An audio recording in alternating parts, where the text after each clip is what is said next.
Blake Harrison's voice sliced through the polished hush of Apex Solutions' grand lobby, loud enough to turn every head.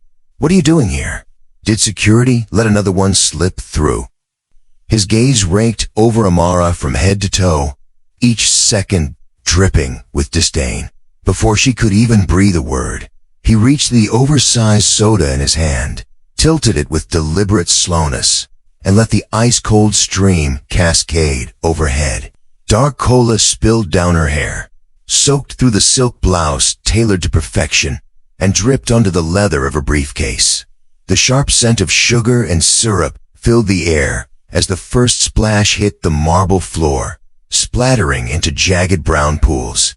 15 employees froze mid-conversation, their eyes locked on the scene, some hands already sliding into pockets for phones, because in moments like this, recording was instinct. Amara didn't flinch. She didn't cry, didn't lash out. She simply stood there, letting the liquid roll off her in steady streams. As the last drops dripped from the rim of his cup, Blake smirked, adjusting his tie like a man sealing a victory. The weight of every watching eye pressed against the silence until the only sound was the faint patter of soda dripping from her sleeve onto the floor. Slowly, Amara glanced down at her gold watch. The glint of the metal, a quiet contrast to the sticky ruin clinging to her. 13 minutes until 3 o'clock, she murmured, barely loud enough to be heard. Her voice calm and controlled, as if she were marking time for something only she knew was coming. Around them, murmurs began to stir, the kind of low, sharp whispers that crawl under the skin. Blake held his ground, confident in his authority, his badge swinging like proof of his right to humiliate. Amara lifted her phone, the faint click of the camera cutting through the air as she captured the evidence. His face, the puddle, her stained blouse, the scattered papers sliding out of her briefcase into the brown liquid. Her movements were precise, almost methodical, as though she'd done this before, as though she understood that moments like these were won by composure, not rage. Blake chuckled, the sound dripping with arrogance. That's what happens when people forget their place. And in that instant, surrounded by marble walls and the watchful eyes of strangers, the entire lobby seemed to lean in, unaware they were seconds away from watching the ground shift under Blake Harrison's feet.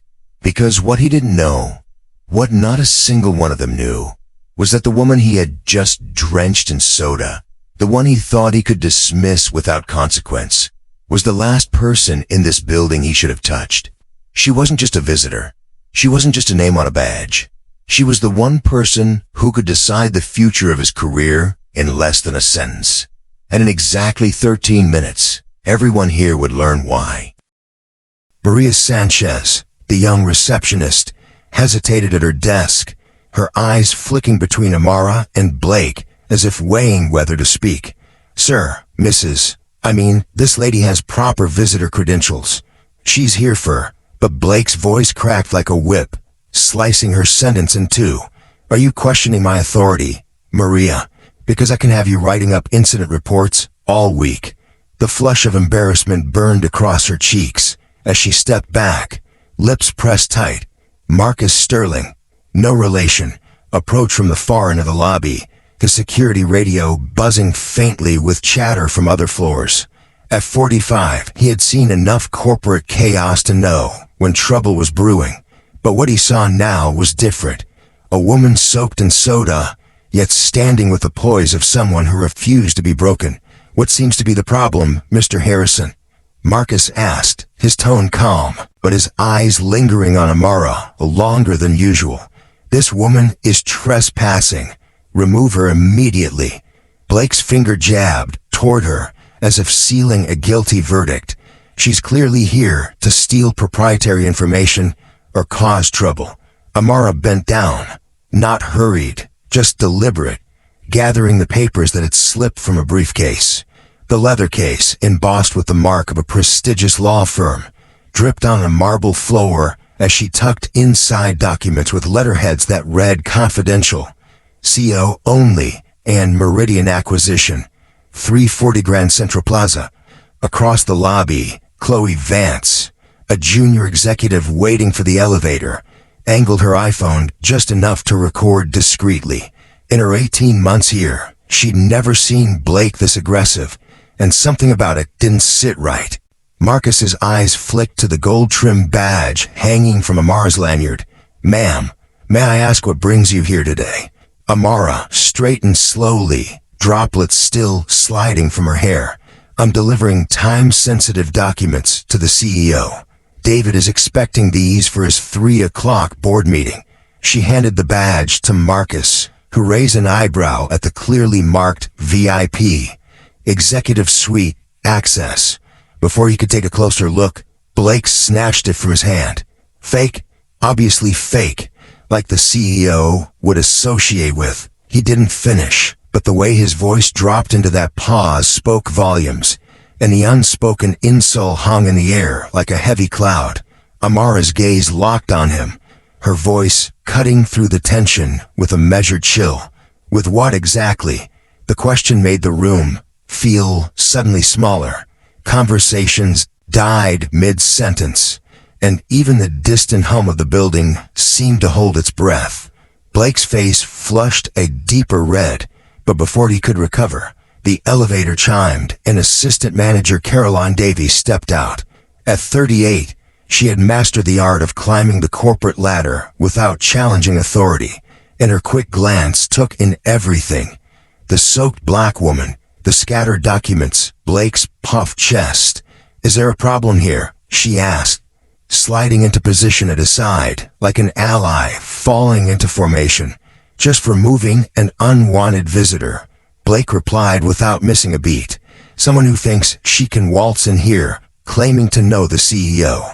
Caroline's gaze swept over Amara with a calculated coolness. Security should have screened her properly.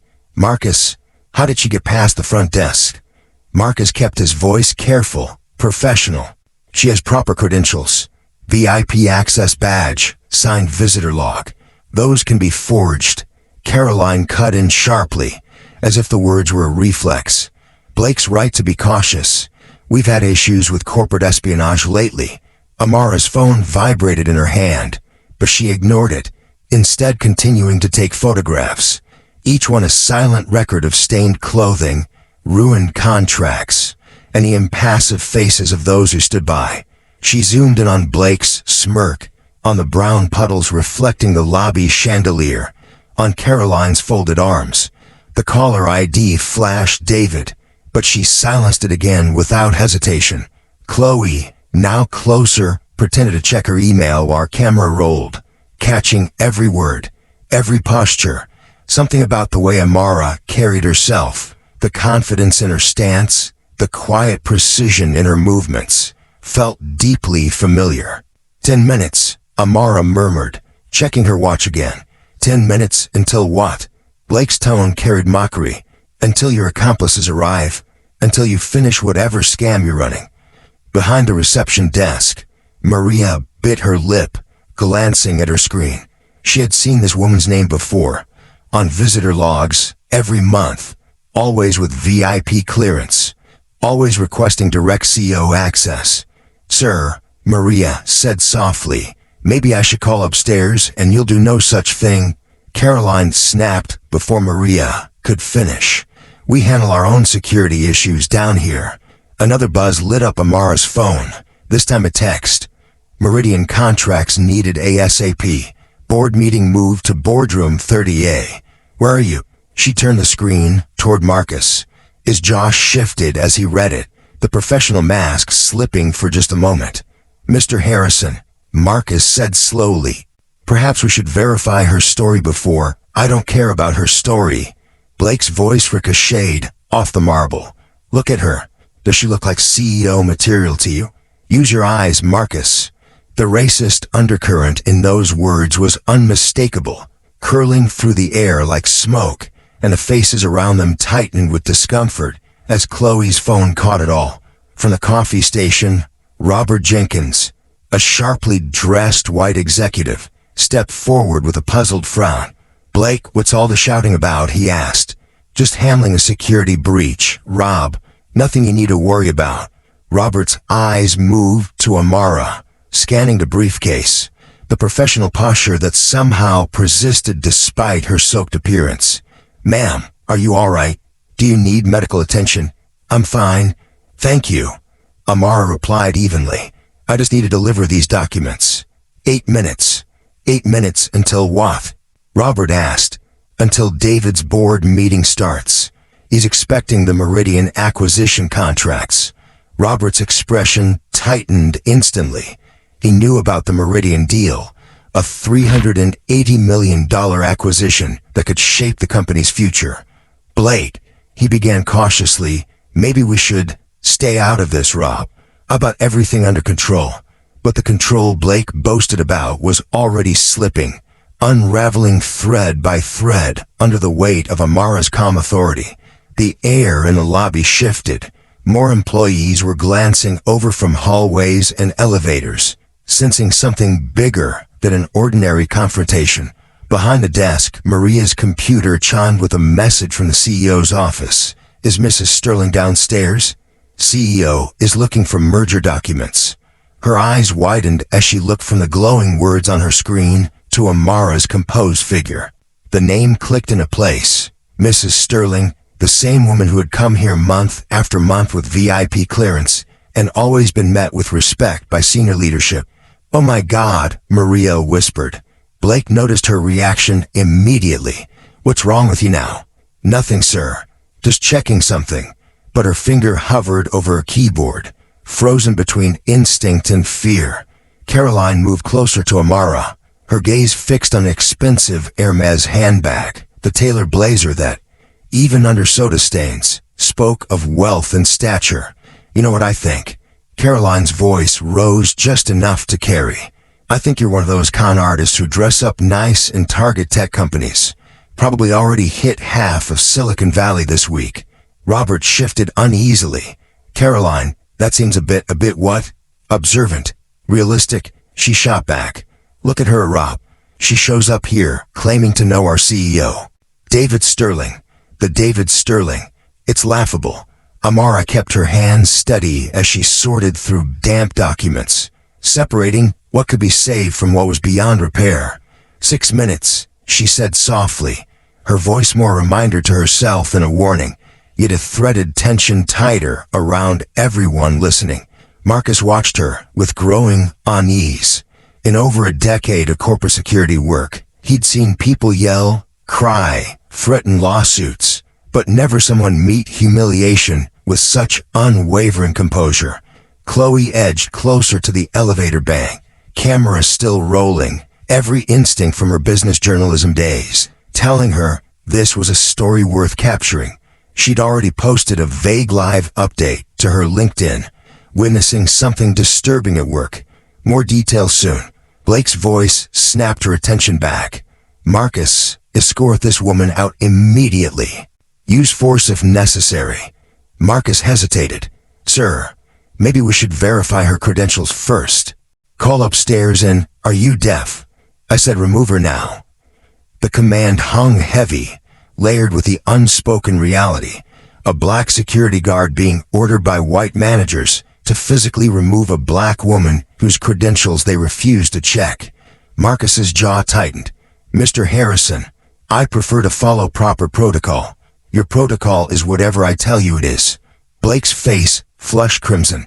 "Do your job, or find another one." The confrontation had begun to draw a crowd. Employees emerging from lunch stopped mid-stride. Others leaned against railings on the mezzanine above, phones discreetly angled downward. Eleanor Hughes, the marketing director, arrived with a coffee in hand, her brow furrowing as she took in the scene. "What's all the commotion?" she asked. Caroline answered smoothly, "Security issue. Nothing we can't handle."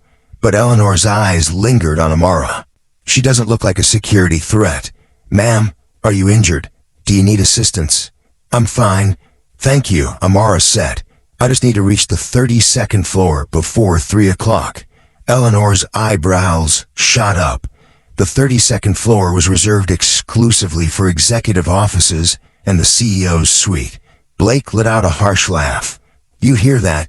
She wants to go to the executive floor, probably planning to steal corporate secrets or plant listening devices. 5 minutes, Amara murmured, her eyes flicking to her watch. A fresh buzz from her phone lit up the screen, and this time several people saw the text. Emergency board meeting, starting early. Need Meridian contracts immediately. Where are you? David. Robert's face paled. He had just come from the 31st floor, where word of the urgent meeting was already spreading. The Meridian acquisition wasn't just a big deal. It was the deal, the one that could define the company's year. Blake noticed Robert's shift in expression and sneered. What's wrong? Losing your nerve? Around them, Chloe's live stream began attracting comments in real time. This is workplace discrimination unfolding before our eyes. Why won't they just check her badge? That woman is way too calm. Something's coming. The pressure in the air was rising like a storm. Maria's resolve finally snapped. Heart pounding, she reached for the desk phone and began dialing the CEO's office.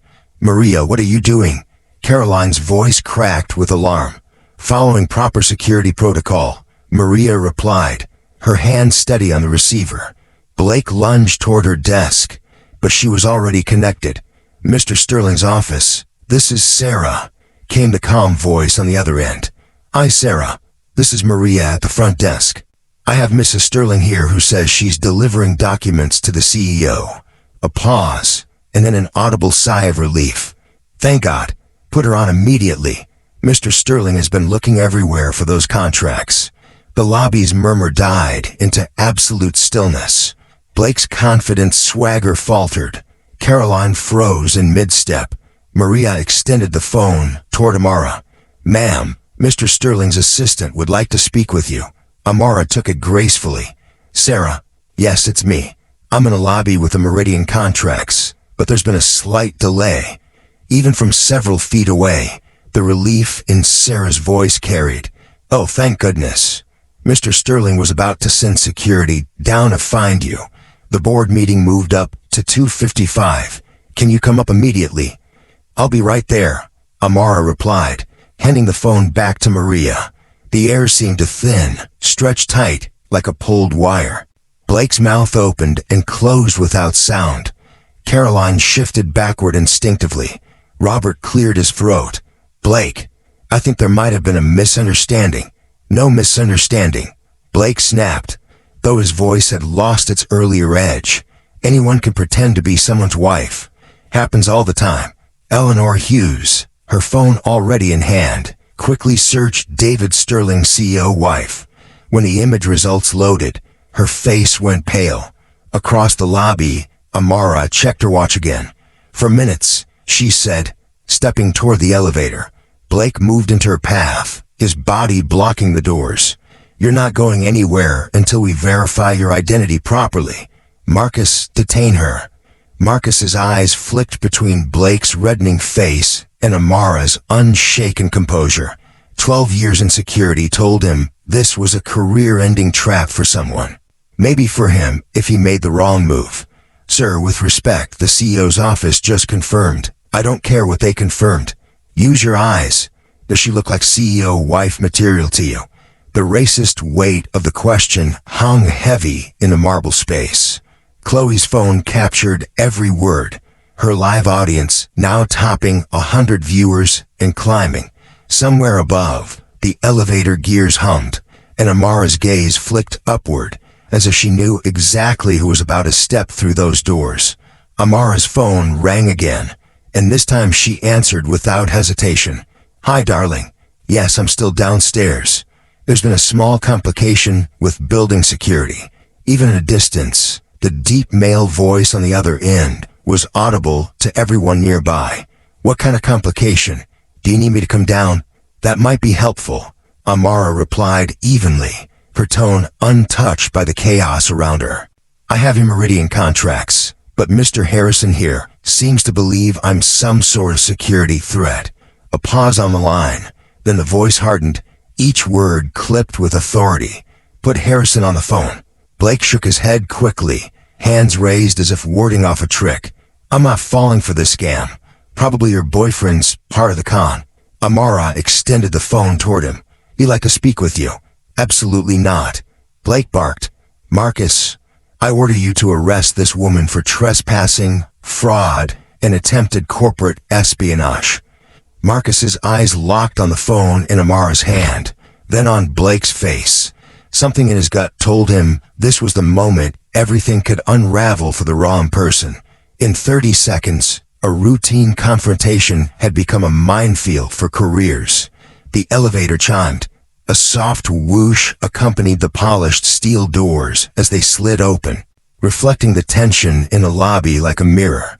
3 minutes until 3 o'clock, Amara murmured, checking her watch one last time. Conversations ceased entirely. The crowd that had formed, employees, visitors, returning lunchgoers, stood frozen. Chloe's livestream viewers surged past 100.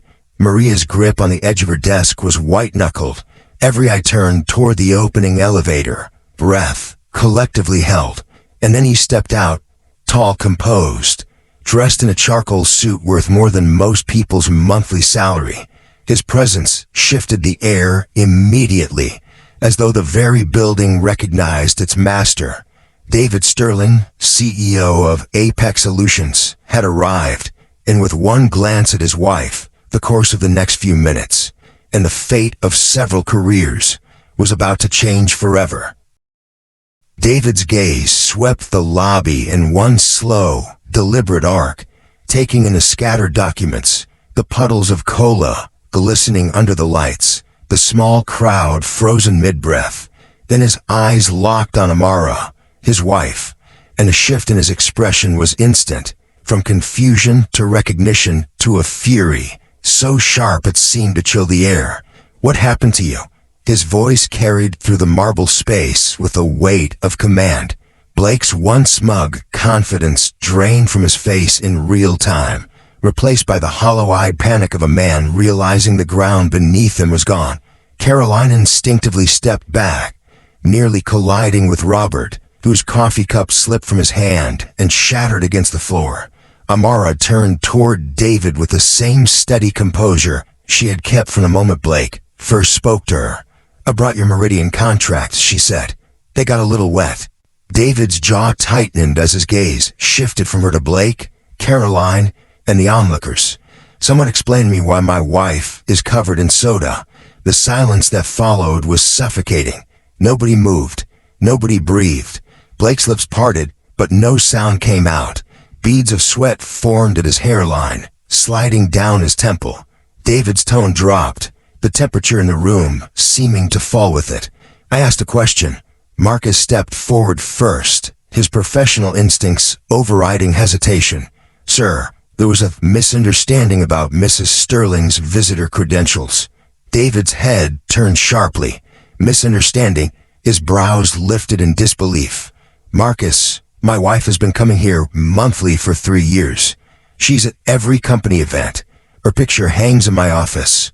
Chloe's livestream comment feed exploded as viewers processed the revelation. "That's the CEO's wife. This is about to get ugly." Justice incoming. Eleanor, scrolling frantically on her phone, pulled up images of David and Amara at galas, conferences, charity events. Pictures that left no room for doubt. And still, Amara stood there, silent, letting the weight of the moment press down on those who had doubted her. Eleanor finally looked up from her phone, her face pale. "It's her," she murmured to no one in particular. "It's actually her." But David's focus never left Blake. "Mr. Harrison, how long have you worked here?" "4 years, sir," Blake stammered. "And in those 4 years, how many times has my wife visited this office?" Blake's throat bobbed, his eyes darting anywhere but at David. The truth was written across his face. He knew. He'd seen her before. He had deliberately chosen to ignore that knowledge today. I didn't recognize. You didn't recognize the woman whose photograph is in the main conference room. The woman who spoke at our last 3 company meetings. The woman who founded our diversity scholarship program. Each question hit with the force of a hammer.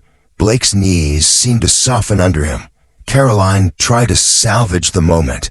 "Sir, We were simply being cautious about security. There have been incidents recently. Caroline. David's voice was icy. Are you really trying to justify pouring soda on my wife? No, sir, You stood there and watched. You encouraged it. You called her a con artist. Robert, who had been silent until now, spoke quickly. David, I tried to intervene. I suggested verifying her credentials. You suggested while my wife was publicly humiliated in front of my employees. David replied, his disappointment almost more cutting than his anger. The gathering crowd had grown to nearly 30 people. Phones up, recording every second. This was no longer an internal matter. It was already spilling into the court of public opinion. Amara's phone buzzed with notifications. News outlets were beginning to pick up Chloe's live stream. Hashtags forming in real time. Maria stood straighter at her desk, knowing she had done the right thing, even if it meant crossing Blake. David turned back to her. Maria, you follow proper protocol. Thank you. Then, to Blake and Caroline, his voice hardened again. You two, you're about to learn what real consequences look like. David reached into his jacket pocket, pulling out his phone with measure precision. His thumbs moved swiftly over the screen, and within seconds, a loud ping echoed through the devices of every executive in the building. All department heads to the lobby immediately. Code red. Personnel situation. Blake's Adams apple bob tart. Caroline's shoulders stiffened as though bracing for impact. The elevator chimed, and out stepped 6 senior executives. Sao, CFO, head of HR, legal counsel, VP of marketing, and head of security. Each of them registering shock as their eyes landed on Amara, drenched but unbowed. Ladies and gentlemen, David announced, his voice cutting clean through the tension. Meet the perpetrators of what will likely become the most expensive HR disaster in this company's history. HR Director Patricia Vance stepped forward, tablet in hand, already documenting. Mrs. Sterling, are you injured? Do you need medical attention? I'm fine, Patricia, Amara replied evenly, though I appreciate you being the first to ask in the last 14 minutes. That line hit the executives like a slap. They understood instantly the scale of the public relations nightmare unfolding. Legal counsel James Holloway's eyes narrowed, calculating damages, regulatory risks, potential lawsuits. David didn't give them time to speak. Blake Harrison, terminated for cause. No evidence. No differences. Full forfeiture stock options. Caroline Davies, suspended pending full investigation. Likely termination. If HR confirms the complaints I've heard whispered, you'll be joining him. Murmurs rippled through the crowd, the weight of the moment settling like lead. Marcus, David continued without missing a beat. Effective immediately. You are head of building security. Maria, you're moving to executive relations with a $15,000 raise. The shift in energy was immediate. Justice delivered with surgical precision. But David wasn't finished. His gaze swept across the rest of the onlookers. Every single person here who stood by and watched will undergo mandatory bias training. Refusal will result in termination. This ends now. It ends today. The silence in the lobby was absolute, broken only by the distant hum of the elevators. Amara glanced at her watch. It's 3:02. Your board meeting started 2 minutes ago, she said quietly, the reminder landing with the weight of a gavel. David nodded, taking the damp briefcase from her hand. The Meridian contracts, she added, still legible despite the soda bath. His eyes lingered on her for a beat before he turned back to the crowd. The board meeting can wait. This company has bigger issues to address than a $380 million deal. His tone was steady, but the message was lethal. Apex's reputation and culture mattered more than any single transaction. He looked at Patricia Vance. Effective immediately, I want a complete diversity audit of all departments within 30 days. Anonymous reporting systems in place by Friday. Quarterly sensitivity training for every employee, myself included. Amara's voice slipped in like a scalpel, precise and unyielding. And this isn't just about punishment. It's about prevention. David didn't hesitate. Exactly. Change begins now. Blake's face was a mask of disbelief. Caroline's lips pressed into a bloodless line, and the rest of the lobby seemed to breathe in unison, knowing they had just witnessed the kind of public reckoning that would be replayed in business ethics classes for years. Chloe's livestream comments were now flooding in from thousands of viewers. This CEO means business. Justice in real time. That woman is a queen. David placed a hand on Amara's back, guiding her toward the elevator. The crowd instinctively parted for them, the marble floor echoing under their steps. As the doors closed, David's final words to the lobby were sharp enough to draw blood. The era of looking the other way is over. The doors slid shut, sealing the moment in the collective memory of everyone who had watched, and ensuring the storm above the 32nd floor was just beginning. The executive conference room on the 32nd floor was a space designed to intimidate.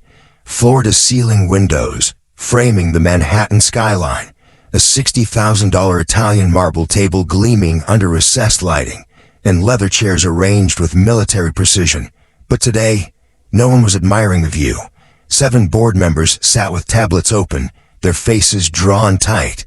At the head of the table stood David, still in his soda-stained suit jacket, a visual reminder that the crisis wasn't over. Amara sat to his right, her blouse still faintly damp, now wearing an Apex Company polo someone had found for her. A symbolic shift from targeted outsider to the embodiment of the company's conscience. William Blackwood, the silver-haired board chairman, cleared his throat first. "Let's review the damage," he said, his voice clipped. "Stock price down 3.5% in 2 hours. Hashtag Apex Racism trending nationally. CNN, MSNBC, and Fox are covering the story." Legal counsel James Holloway tapped his tablet. Chloe Vance's live stream has over 2 million views and 89,000 LinkedIn shares. We're already seeing potential class action chatter from former employees who experienced discrimination.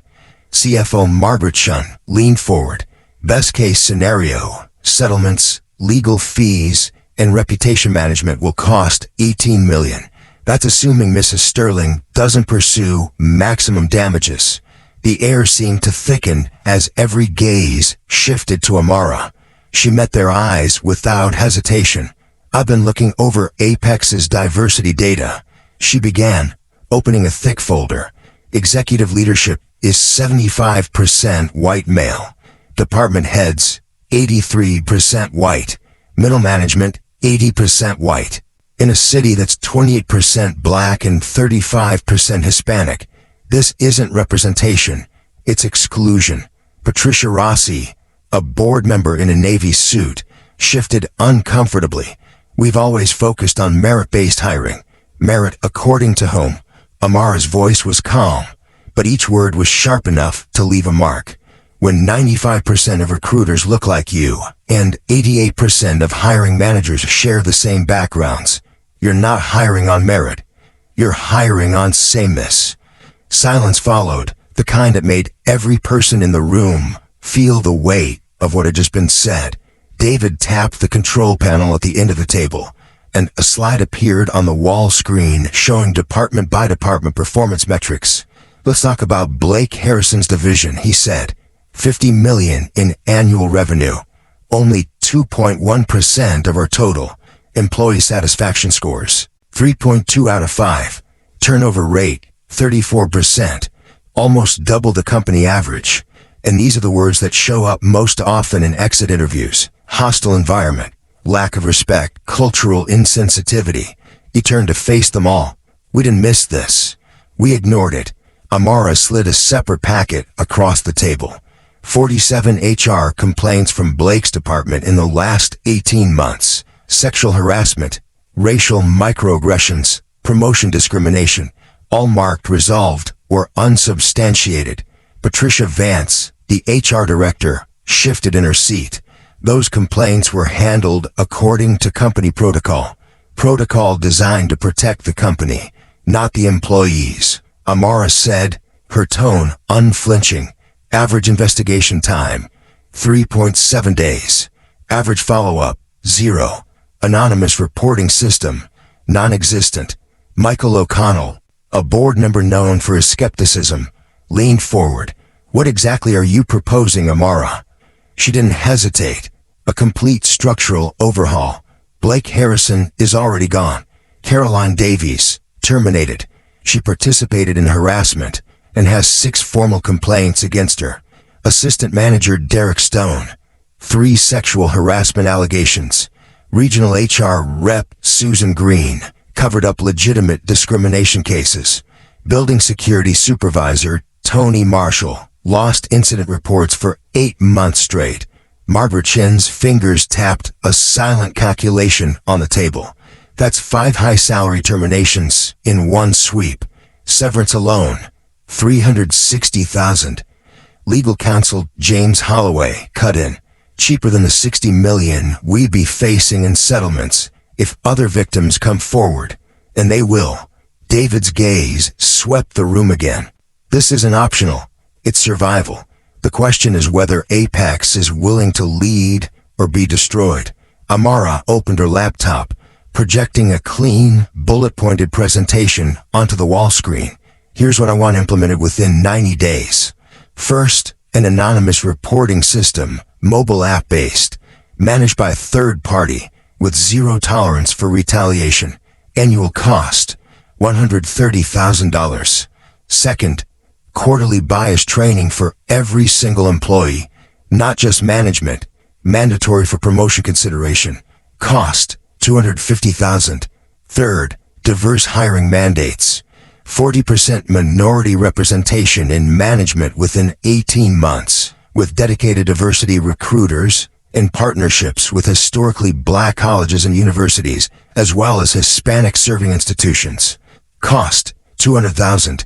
Fourth, employee advocacy program. Trained ombudsmen who can intervene in real time when discrimination incidents occur. Cost, $160,000. Fifth, third-party diversity audits every 6 months, producing a statistical breakdown of hiring, promotion, and retention patterns. Cost, $80,000. David glanced at Margaret Chan. Total annual cost, $820,000, she replied. Less than Blake's division spent on furniture last year. Amara continued. There's more. Executive bonuses will now be tied to diversity metrics. If department heads fail to meet inclusion targets, their bonuses will be reduced proportionally. That sparked murmurs around the table. Executive bonuses averaged over $350,000 a year. Eleanor Hughes spoke from the far side. You're talking about a cultural shift at the root level. No, Amara corrected, her voice calm but unyielding. I'm talking about basic human decency, which apparently requires a cultural shift here. Her phone buzzed on the table. Notifications stacking as hashtag Justice for Amara joined hashtag Apex Racism and trending nationally. Blackwood, the chairman, steepled his fingers. And how do we present this publicly? David's answer was immediate. We don't spin it. We own it. Full transparency, immediate action, progress updates every month. Margaret glanced at her market analysis. Companies that respond decisively often see stock recovery within 30 days. Investors respect proactive leadership. Amara leaned forward. And one final condition. Blake Harrison delivers a public apology, live streamed on every platform where he humiliated me, word for word, on camera. The room would still again as the weight of that demand settled. And if he refuses? Blackwood asked. Amara's reply was sharp. Then his severance becomes a lawsuit settlement, and we pursue him for intentional infliction of emotional distress. The vote was almost instantaneous.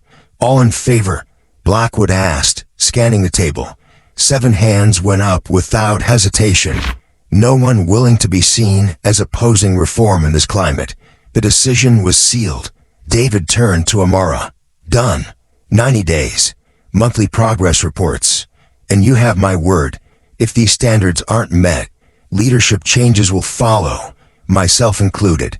Amara nodded once, not in triumph, but an acknowledgement of a battle only partially won. The real test would be in the follow-through.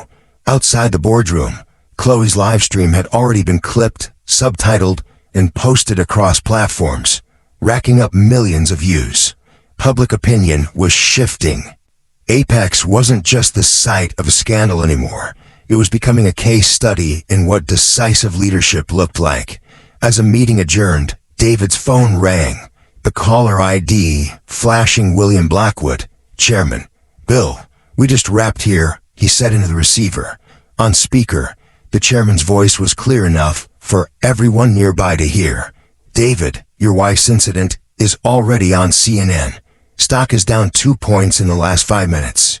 We're calling an emergency evening session for damage control and a public statement." Is Amara prepared to speak? Every head turned to her. She took a breath, her gaze steady. "That depends," she said. "Is Apex ready to prove this wasn't just about protecting the CEO's wife, but every employee who walks through its doors?" The silence in a room was absolute, the weight of her words hanging there like a verdict. And in that stillness, it became clear this wasn't just the resolution of a confrontation. This was the start of transformation that would either redefine Apex or expose it completely. 72 hours later, the lobby of Apex Solutions looked the same on the surface. Polished marble floors, sleek glass walls, the constant hum of elevator traffic. But the air felt different. Gone was the invisible tension that had once hung in the space like stale perfume. In its place was something quieter but stronger, a watchfulness, a sense that eyes were now open in a way they hadn't been before. At the reception desk, Maria Sanchez sat with her new nameplate gleaming, Executive Relations Coordinator. Her $15,000 raise had come with the offer of a private corner office on the 15th floor, but she had turned it down. "This," she told David, "is where change needs to be visible." She greeted visitors with the same professionalism as always, but now her presence carried a subtle authority, a reminder that doing the right thing could change the course of a company. At exactly 2:47 p.m., the precise moment 3 days earlier when Blake Harrison had poured soda over Amara Sterling, Maria's computer chimed. A LinkedIn Live notification popped up. Blake Harrison, public statement. She clicked it instantly, angling her monitor so the arriving visitors could see. The camera feed came to life, revealing a man who looked nothing like the swaggering regional manager of last week. Blake's suit was gone, replaced by a wrinkled polo shirt. His eyes were red-rimmed, his jaw shadowed with stubble, the sterile backdrop of an unfurnished apartment framing him like a confession booth. "My name is Blake Harrison," he began, voice tight, almost brittle. 3 days ago, I committed an act of workplace discrimination that was captured on video and seen by millions. I poured soda on Amara Sterling because I made racist assumptions about her right to be in that space." His throat worked, his voice catching for a moment before he pushed on. "I was wrong. Completely, inexcusably wrong." Mrs. Sterling was delivering critical documents to her husband, the CEO of Apex. Instead of treating her with basic human respect, I humiliated her in front of my colleagues. The viewer count ticked upward, 2,847 and climbing, while the comment feed scrolled relentlessly, a mixture of outrage, cynicism, and reluctant praise for the rare public admission. "I cannot undo what I did," Blake continued, "but I can acknowledge the damage I caused and commit to learning from it. My behavior reinforced harmful stereotypes and created a hostile environment for employees of color. I take full responsibility." 6 minutes later, the feed ended at 4,200 views. Maria refreshed the page and sat back, absorbing the moment. Wasn't forgiveness, but it was accountability, and that was a start. Across town, in a modest training room tucked inside one of Apex's satellite buildings, Marcus Sterling, still no relation to the CEO, stood at the front, a whiteboard marker in hand. The 12 members of Apex's building security team sat in folding chairs, their expressions attentive, some curious, others wary. On the board, Marcus had written one word in bold block letters: dignity. He tapped the marker against it. "This," he said, "isn't just for VIPs, executives, or people who look like us. It's for every single person who walks through those doors." He clicked to the first slide of his presentation, a photo of the new visitor protocol forms. Starting Monday, every visitor, whether they're in jeans and sneakers or a custom suit, gets the same professional treatment. Questions about credentials? You verify first. You never assume. And you never, ever let bias make the call before the facts do. A hand went up in the back. Maria Santos, one of the newer guards. "What if someone seems suspicious?" Marcus leaned on the podium. "Define suspicious. Are they acting in a threatening way? Or do they just not fit what you expect to see in this building? If it's the second, you stop and ask yourself why." He let the question hang for a beat before continuing. "Mrs. Sterling have legitimate credentials, VIP clearance, and a scheduled meeting, yet assumptions overrode all of that. This training is about making sure that never happens again. Not here, not on our watch." He stepped away from the podium, his voice steady but firm.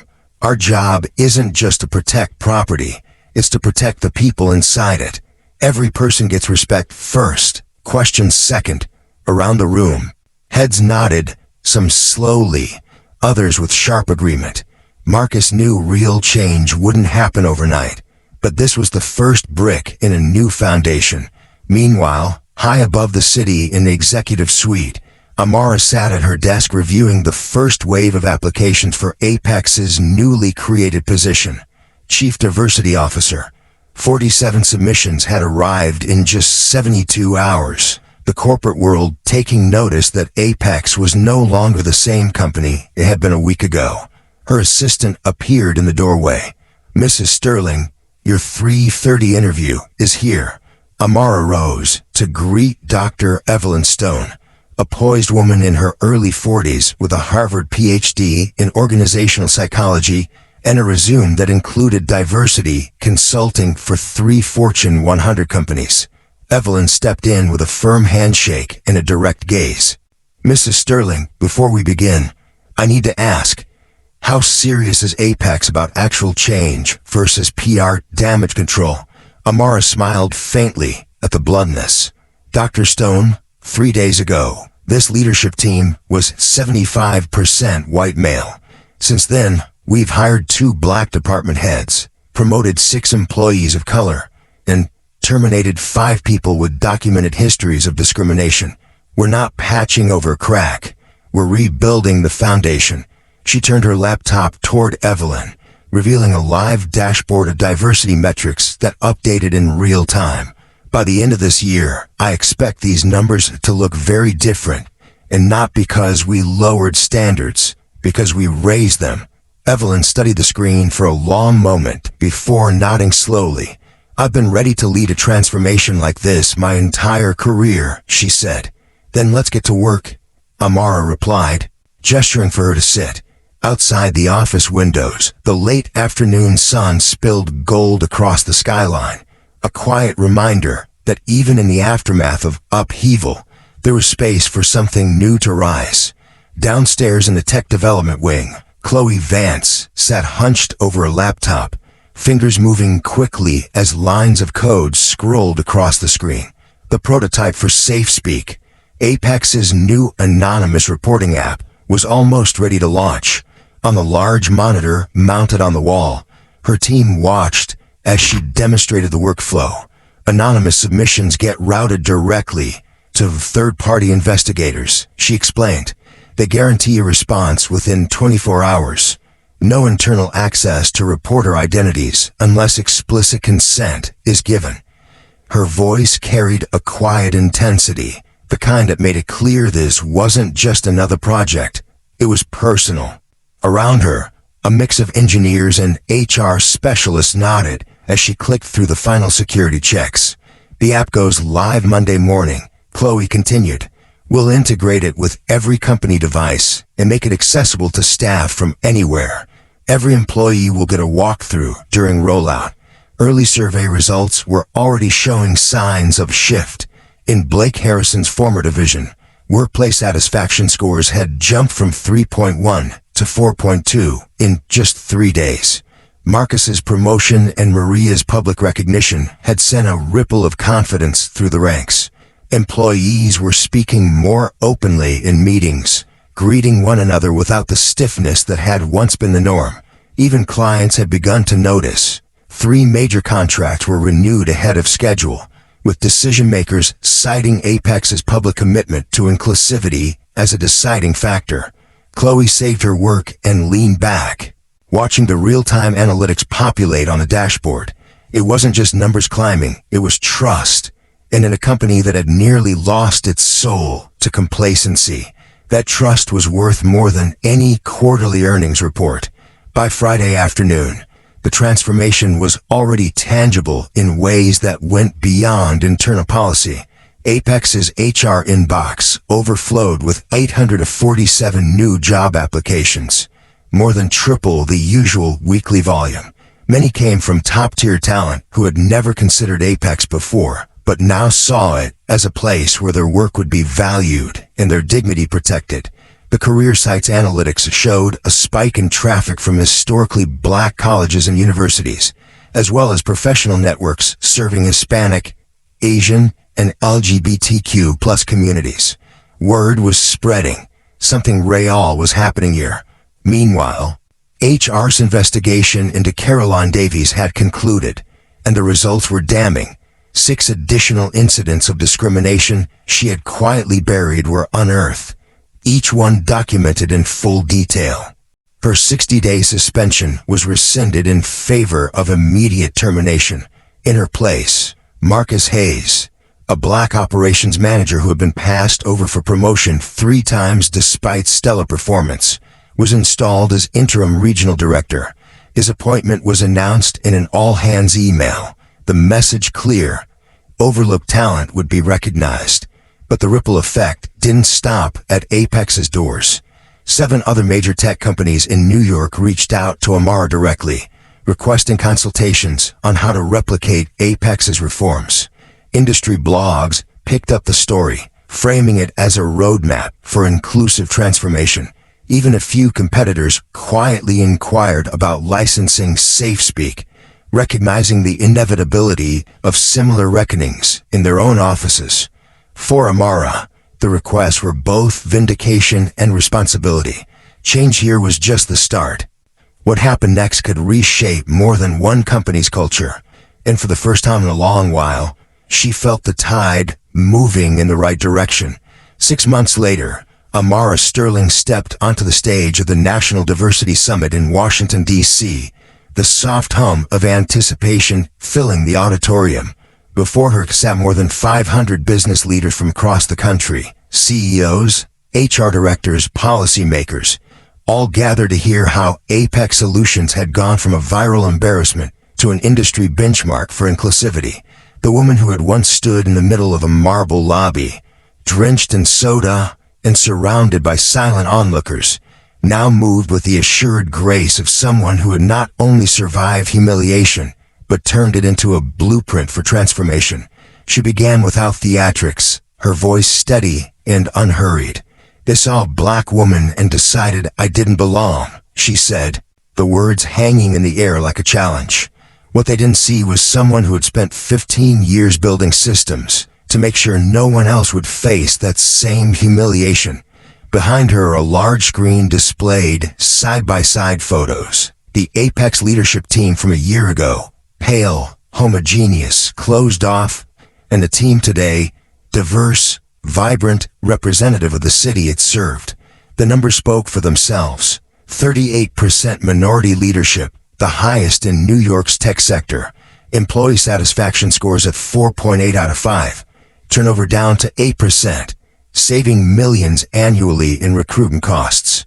Individual stories punctuated the statistics. Maria Sanchez had been accepted into Northwestern's executive MBA program, fully sponsored by Apex. Marcus Sterling had expanded his diversity training curriculum to 6 other corporations. Chloe Vance's documentation of the lobby incident had won a Webby Award for social impact, and Dr. Evelyn Stone's SafeSpeak app had been licensed to 47 companies nationwide, intervening in over 20 documented cases before they escalated into full-scale crises. The applause that followed wasn't just polite acknowledgement. It was sustained, genuine, a recognition that what had begun as one woman's stand against prejudice had rippled outward into measurable, lasting change. 6 months had reshaped Apex Solutions in ways that even the most optimistic board member wouldn't have predicted. The diversity audit Amara demanded had not only been completed but acted upon. Every department now displayed its progress in real time on digital boards in the lobby, visible to employees and visitors alike. The anonymous reporting app SafeSpeak had intercepted dozens of incidents before they could fester into lawsuits, and quarterly training had shifted from a box-ticking exercise to an interactive, problem-solving workshop that employees actually engaged in. Revenue was climbing steadily, not in spite of the changes, but because of them. Clients who once viewed Apex as just another tech firm now saw it as a leader in ethical corporate culture. Investors noticed, too, rewarding the company with a stock price that had outperformed its sector by 15%. In the hallways, conversations felt different. Junior staff spoke openly to senior executives. Team meetings were more collaborative, and people from all backgrounds were stepping forward with ideas and expecting to be heard. It was in this new Apex that Amara prepared for her keynote at the National Diversity Summit, knowing it was more than just a speech. It was a chance to show the world that transformation wasn't theoretical. It had a blueprint, measurable outcomes, and a human heartbeat behind it. When the applause finally began to fade, Amara advanced her final slide, a single photograph taken in the same lobby where it had all begun. But this time, the image showed Apex's new diverse leadership team standing shoulder to shoulder in the very spot she had once been humiliated, every face wearing the quiet pride of belonging. Justice isn't just punishment, she told the room, her tone both firm and warm. True justice builds systems that prevent harm before it happens. It transforms institutions, not just individuals, and it ensures that when change comes, it stays. She let the words breathe, scanning the audience as if weighing whether they truly understood. These aren't just my stories. They belong to every person who's been underestimated, overlooked, or told they didn't belong, and they prove that dignity is not negotiable. The room rose to its feet, a standing ovation rolling forward like a tide. 3 minutes passed before the sound quieted again. As she stepped away from the podium, her phone buzzed in her hand. A message from David lit the screen. Board just approved our $55 million expansion into Boston. Investors cited our diversity leadership as the competitive edge. He did this. She smiled, not at the numbers, but the knowledge that the scared woman dripping with soda 6 months ago had chosen not rage, but architecture, building a structure that would protect every person who came after her. And as she exited the stage, she carried with her the same quiet certainty that had carried her through that marble lobby. Change isn't given, it's made, and the next chapter was already waiting to be written.